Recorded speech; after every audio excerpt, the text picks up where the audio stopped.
സർക്കാർ നിലവിൽ വന്നതിന് ശേഷം തൃക്കാക്കര, പാലക്കാട്, ഇപ്പോൾ നിലമ്പൂര്, ചേലക്കരയിൽ ഈ പറയുന്നത് പോലെ രാധാകൃഷ്ണൻ എന്ന് പറയുന്ന ഒരു വ്യക്തിപ്രഭാവം ഉണ്ടായതുകൊണ്ട്, അതല്ലാതെ നോക്കിക്കഴിഞ്ഞാൽ ഈ നിലമ്പൂര് എന്തുകൊണ്ടാണ് ഒരു സ്ഥാനാർത്ഥിയെ കിട്ടാൻ CPM-ന് ഇത്രയും പ്രയാസമുണ്ടാകുന്നത്?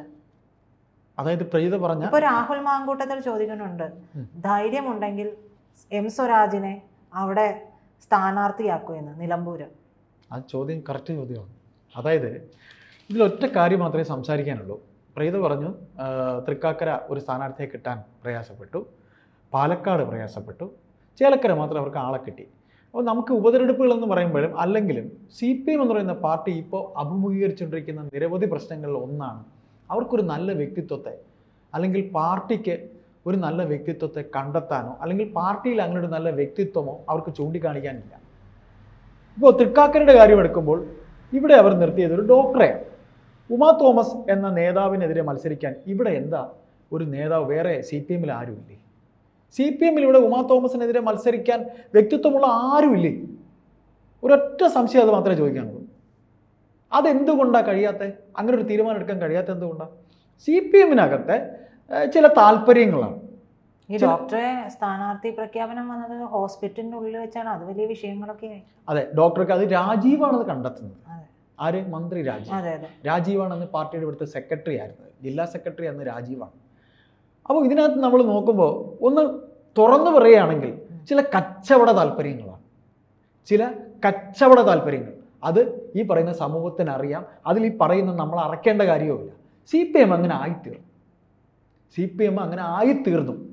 അല്ലെങ്കിൽ സ്വന്തം പാർട്ടിക്കകത്തുള്ള പ്രശ്നങ്ങളെ ഒത്തുതീർപ്പാക്കിയിട്ട് നിങ്ങൾ അതിൽ നിന്ന് ഒരാളെ കൊണ്ടുപോവാ. അതാണ് അതിൻ്റെ ഒരു മെരിറ്റ് എന്ന് പറയുന്നത്. ഇവിടെ ആരെല്ലാം ഉണ്ടായിരുന്നു? മേയറായിരിക്കുന്ന അനിൽകുമാറിന് എന്താ യോഗ്യതയില്ലേ മത്സരിക്കാൻ? അല്ലെങ്കിൽ വേറെ ആരും കൊച്ചിയിലില്ലേ മത്സരിക്കാൻ? അപ്പോൾ അതിൻ്റെ അർത്ഥം അതൊന്നുമല്ല. പുറമേ പറയും ജാതി സമവാക്യങ്ങൾ, മാങ്ങ തേങ്ങ എന്നൊക്കെ പറയും. അതൊന്നുമല്ല. അത് അങ്ങനെ ഇരുന്നോട്ടെ. പാലക്കാട് എന്താ സംഭവിച്ചേ? പാലക്കാട് അവർക്ക് വേറെ ആരെയും കിട്ടിയില്ലേ? കൊഴിഞ്ഞാമ്പാറയിലൊക്കെ പാലക്കാട് എന്ത് വിഭാഗീയത എന്നറിയോ? പാലക്കാട് എന്ന് പറഞ്ഞ പാർട്ടിയുടെ കോട്ടയായിരുന്ന സ്ഥലമാണ്. അവിടെ തൻപ്രമാണിത്വം, തൻപ്രമാണിത്വം. ഇപ്പോ കൈകാൽ കടിക്കുന്ന രാജേഷ്, MP രാജേഷൊക്കെയാണ് കളിച്ചത്. അത്രയും അവിടെ എന്താ വേറെ ആരെയും നിർത്താനുണ്ടായിരുന്നില്ലേ? പറഞ്ഞു കേട്ട എത്രയോ ലോക്കൽ നേതാക്കളുടെ പേരുണ്ടായിരുന്നു. നിങ്ങൾ നിർത്തണം. ജയിക്കണത് തോക്കണം പോട്ടെ. ഈ ലോക്കൽ നേതാക്കൾ മുതിർന്നല്ലേ വലുതായി. നമ്മൾ ഇന്നലെ സംസാരിച്ചു പറഞ്ഞില്ലേ, AC മൊയ്തീനെ നിർത്തിയല്ലോ അവര് വർഷങ്ങൾക്ക് മുമ്പ്. പിന്നെ വടക്കാഞ്ചേരി നിർത്തിയല്ലോ AC മൊയ്തീൻ. ഇന്ന് CC മെമ്പറാ. എന്താ ഇവർക്ക് നിർത്തിക്കൂടെ? കൊച്ചായാണ് സാർ വലുതാവുന്നത്. അപ്പൊ CPM-ന്റെ രീതികളൊക്കെ മാറി. CPM-നകത്ത് കച്ചവട താല്പര്യം എന്ന് പറയുമ്പോൾ അതെങ്ങനെ ബാധിച്ചു എന്നാണ് പറയുന്നത്. പ്രീത, അത് പറയാൻ ബുദ്ധിമുട്ടുണ്ട്. CPM എന്ന് പറയുന്ന പാർട്ടി കോർപ്പറേറ്റ് പാർട്ടി ആയിക്കഴിഞ്ഞിട്ട് കാലങ്ങളായി. ഒരു രാജ്യസഭാ സീറ്റ് പോലും ശരിക്കും എങ്ങനെയാണ് ഓരോ ഘടകകക്ഷികൾ, ഇപ്പോൾ മാണി കോൺഗ്രസിനെ ജോസ് കെ മാണി ഇപ്പോൾ രാജ്യസഭയിലിരിക്കുന്നു. അതിവിടെ അരമന രഹസ്യം, അങ്ങാടി പാട്ടാണ്. എങ്ങനെയാണ് ജോസ് കെ മാണിക്ക് രാജ്യസഭാ സീറ്റ് കിട്ടിയെന്ന് പറയേണ്ട കാര്യമുണ്ട്. എന്തിനാന്നൊക്കെ പറയണേ? PC ജോർജിനെ കാണാനായിട്ട് ഒരിക്കൽ പോകേണ്ട ഒരു അവസരം എനിക്കുണ്ടായി. അപ്പോൾ അദ്ദേഹം പറഞ്ഞു, അത് കേട്ടപ്പോൾ ഞങ്ങൾക്ക് അതിശയം തോന്നിയില്ല. എങ്ങനെ ജോസ് കെ മാണി രാജ്യസഭയിലെത്തി? എങ്ങനെ പറയും? അത് പറയാൻ എനിക്ക് ബുദ്ധിമുട്ടുണ്ട്. എനിക്ക് നേരെ കേസൊക്കെ വരും. അതുകൊണ്ട് ഞാനത് പറയുന്നില്ല എങ്ങനെയാണ് എത്തി എന്നുള്ളത്. എന്തായാലും നമുക്ക് തിരിച്ചു വരാം. അപ്പോൾ ഏതായാലും ഇതിൽ ഇത്രയേ ഉള്ളൂ പറയാനായിട്ട്. ഇപ്പോൾ കൊഴിഞ്ഞാമ്പാറ പാലക്കാടത്തെ വിഷയം. പാലക്കാട് എങ്ങനെയായിരുന്നു? ഒരു ചുവന്ന ഭൂമിയായിരുന്നു. CPM-ന്റെ കെട്ടുറപ്പുള്ള ഭൂമിയായിരുന്നു. അവിടെ KK ദിവാകരൻ എന്ന് പറയുന്ന ഒരു മാന്യനാണ് ഈ ഷാഫി പറമ്പിൽ നിൽക്കുന്നതിന് മുമ്പ് പാർട്ടി നിർത്തിയിരുന്ന KK ദിവാകരൻ. KSRTC എംപ്ലോയീസ് അസോസിയേഷന്റെ നേതാവായിരുന്നു, CIT നേതാവായിരുന്നു.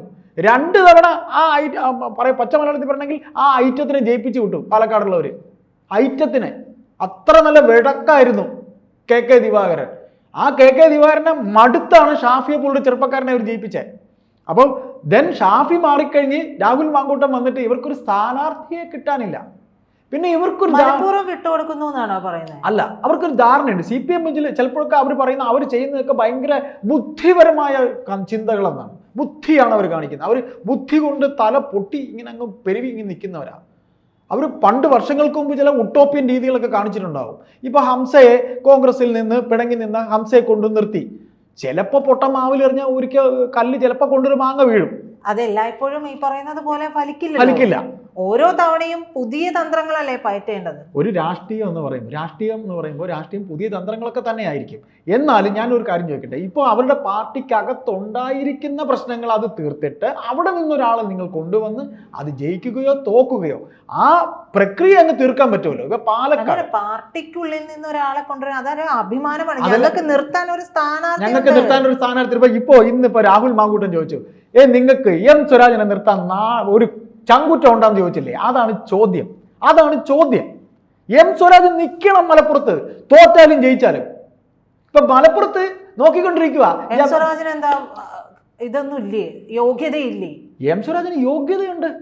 അന്ന് അദ്ദേഹത്തിന്റെ ഒപ്പം നിന്നപ്പോഴത്തേക്ക് ക്യാപിറ്റൽ പണിഷ്മെന്റ് എന്നും മാങ്ങാത്തൊലി എന്നും എന്തൊക്കെയോ ആണെന്നൊക്കെ അല്ല, അന്ന് കൊണ്ട് നടന്നതാണല്ലോ ചേട്ടാ. ഞാൻ ചോദിക്കുന്നത് ആവശ്യമില്ല. ഈ നൂലിൽ കെട്ടി തൂക്കി എങ്ങുമില്ലാത്ത ഒരാളെ കൊണ്ട് നിർത്തുന്നതിനേക്കാളും എം സ്വരാജ് നിൽക്കുന്നതല്ലേ പാർട്ടിക്ക് ഭൂഷണം. അത് അവര് ചിന്തിക്കണ്ടേ? അവർ ചിന്തിക്കുന്നത് വേറെ മഹത്തരമായി. നിങ്ങൾ നോക്കിക്കോളൂ, പേര് കേട്ടപ്പോൾ നമ്മൾ പി സരിനെ പാളയത്തിൽ എത്തിച്ചു. എന്തോ കൂടാം സരിനെ കൊണ്ട്.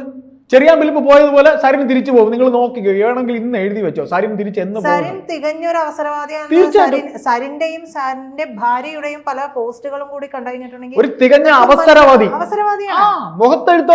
മുഖത്തെഴുത്ത് കാണാൻ പറ്റും. ആ മുഖത്തെഴുത്തിലുണ്ട് അവസരവാദിയാണെന്ന്. അതാണ് ഇപ്പോഴത്തെ CPM. AK ബാലൻ അന്ന് എന്തെല്ലാം പറഞ്ഞു. പാർട്ടിയെ അറിഞ്ഞുകൊണ്ട് തന്നെ ഇല്ലാതെയാക്കുന്ന ഒരു അവസ്ഥയിലേക്ക് CPM മാറിയിട്ടുണ്ട്. ഞാനോ നിങ്ങളോ ഈ പറയുന്നതിൽ യാതൊരു അർത്ഥം ഉണ്ടാവില്ല. CPM മാറി നിനക്കൊക്കെ എന്താണെന്നായിരിക്കും താഴെ വരുന്ന ചോദ്യം. നിനക്കൊക്കെ എന്താ CPM മാറി? അങ്ങനെ മതിയിടാന്ന് പറയും. അതാണ് ഇന്നത്തെ CPM. MB രാജേഷ്, വസിഫ്, ഇവരൊക്കെയാണ് പറയാതിരിക്കുന്നതാണ് മെച്ചം. അപ്പം ഒരു സ്വന്തമായി ഒരു സ്ഥാനാർത്ഥിയെ അവര് എന്തൊക്കെ പറഞ്ഞാലും തമ്മിലടിച്ചാലും അവർ സ്ഥാനാർത്ഥി ഇറക്കി പ്രചരണവും തുടങ്ങി. ഇറക്കണം എം സ്വരാജിനെ. ചങ്കൂറ്റുണ്ടെങ്കിൽ എം സ്വരാജിനെ ഇറക്കണം. ചങ്കൂറ്റത്തോടെ ഇറക്കി നടത്തി കാണിക്കുകയും വേണം. ജയിക്കണ്ട. പക്ഷേ ഞങ്ങൾക്ക് ഇറക്കാൻ സ്ഥാനാർത്ഥിയുണ്ട്, അതിനു വേണ്ടി ഞങ്ങൾ പണിയെടുക്കുമെന്ന് കാണിച്ച് അപ്പോഴാണ് ഞങ്ങൾ പണിയെടുത്തത് അരിവാൾ ചുറ്റിക്ക നക്ഷത്രത്തിന് നാട്ടുകാരനായ സ്വരാജിന് വേണ്ടിയാണെന്ന് പറയട്ടെ. അതിനൊരു ചങ്കൂറ്റമുണ്ട്. അതിനൊന്നും ചെയ്യാൻ എന്നെ കൊണ്ടൊന്നും കഴിവൊന്നുമില്ല. അത് പോയി.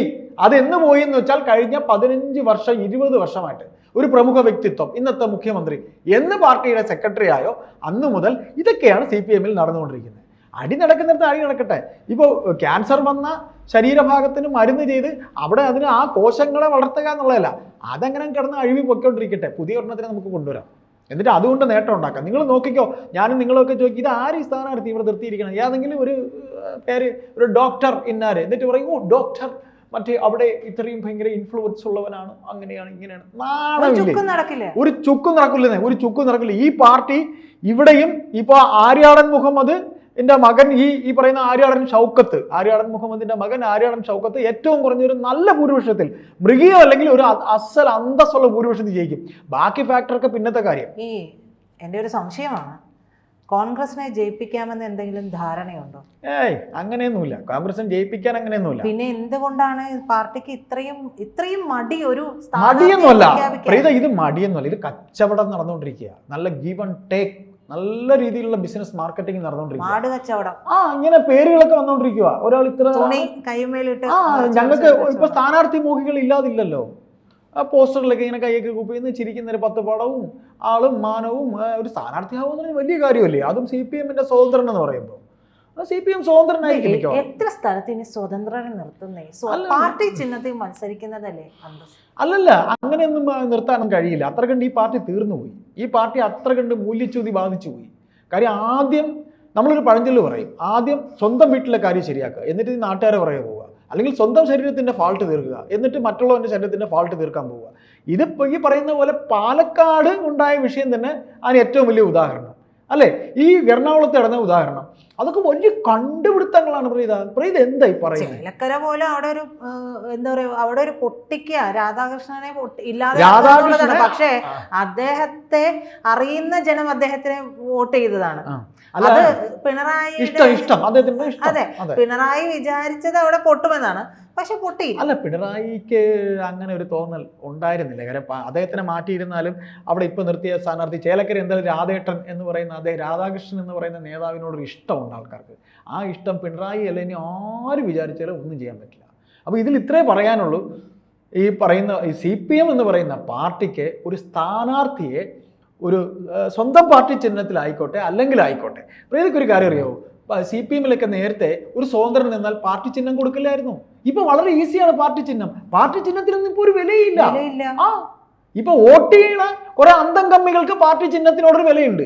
അന്തം കമ്മികൾ പാർട്ടി ചിഹ്നത്തിലെ കുത്തും, അടിമക്കമ്മികൾ കുത്തും. അപ്പൊ കമ്മികളെ ഞങ്ങൾ പറഞ്ഞൊക്കെ കേട്ട് വെറും കിഴങ്ങന്മാരായിട്ട് കൂടെ നിന്നോ. നാളെ വേണമെങ്കിൽ വെള്ള ഉടുപ്പൊക്കെ ഇട്ട് വന്നിങ്ങനെ ഇരുന്ന് ഗോവിന്ദൻ പറയും, നാളെ വ്യാഴം മറ്റന്നാളാണ് പ്രഖ്യാപിക്കാൻ പോകുന്നത്, ഞങ്ങൾ പാർട്ടി തീരുമാനിച്ചു, മലപ്പുറത്തുകാരനായ ഇങ്ങനെയായിരിക്കും. നമ്മൾ കേൾക്കുമ്പോൾ ഞെട്ടും. ഇത് ഏറെ അന്തസ്സുണ്ടെങ്കിൽ എം സ്വരാജിനെ നിർത്തുക. അതാണ് CPM പറഞ്ഞത്. അല്ല, ഈ പറയുന്ന മാങ്കൂട്ടം പറയുന്നതല്ല പ്രീത. മാങ്കൂട്ടം പറയുന്നത് നിന്നോട്ടെ. CPM-ലെ പിന്നെ അണികൾ, CPM-കാർ ചോദിക്കുന്നു, അല്ലെങ്കിൽ സമൂഹം ചോദിക്കുന്നു, നിങ്ങൾക്ക് നാണം അല്ലെങ്കിൽ അന്തസ്സുണ്ടെങ്കിൽ നിങ്ങൾ എം സ്വരാജിനെ നിർത്തുക. തോക്കണത് തോക്കട്ടെ.